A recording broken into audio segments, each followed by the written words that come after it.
आणि बुलेटिनच्या सुरुवातीला ऑनलाईन गेमिंगच्या संदर्भातली एक मोठी बातमी। फॅन्टसी गेमिंग ॲप ड्रीम11 वरती गेम खेळून कोट्यधीश बनण्याचं स्वप्न बघणाऱ्यांना आता एक मोठा धक्का बसलाय, दणका बसलाय।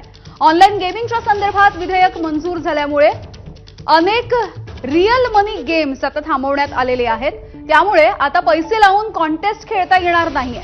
हे विधेयक मंजूर झाल्याच्या नंतर ड्रीम11 कडून आपल्या युजर्सला सूचना सुद्धा जारी करण्यात आल्या। कॅश गेम आणि कॉन्टेस्ट या ड्रीम11 मधून बंद करण्यात आलेले आहेत। यासोबतच युजर्सचे जिंकलेले पैसे आणि डिपॉझिट बॅलन्स सुरक्षित आहे, ते आपण कधीही काढू शकता असं सुद्धा ड्रीम11 ने सांगितलंय। त्यामुळे आता कोट्यवधी Dream11 users Dream11 cash contest मध्ये सहभागी होऊ शकणार नाहीयेत किंवा ड्रीम11 मध्ये पैसे सुद्धा लावू शकणार नाहीयेत।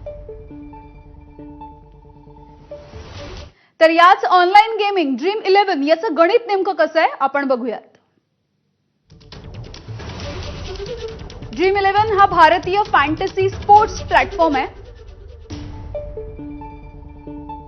क्रिकेट, फुटबॉल, बास्केटबॉल, कबड्डी यासारख्या खेळांमधल्या सामन्यांचे व्हर्च्युअल संघ तयार करण्याची यामध्ये स्पर्धा लागते।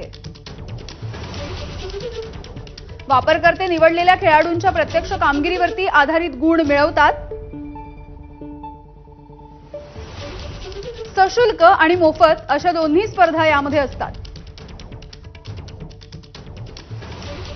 आयपीएलच्या दरम्यान ड्रीम11ची लोकप्रियता शिगेला पोहोचली आहे।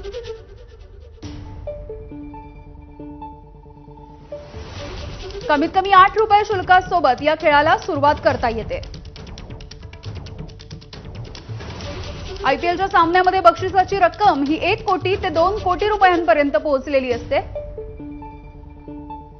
जगभरामध्ये 26 कोटी वापरकर्ते आहेत या ड्रीम11चे।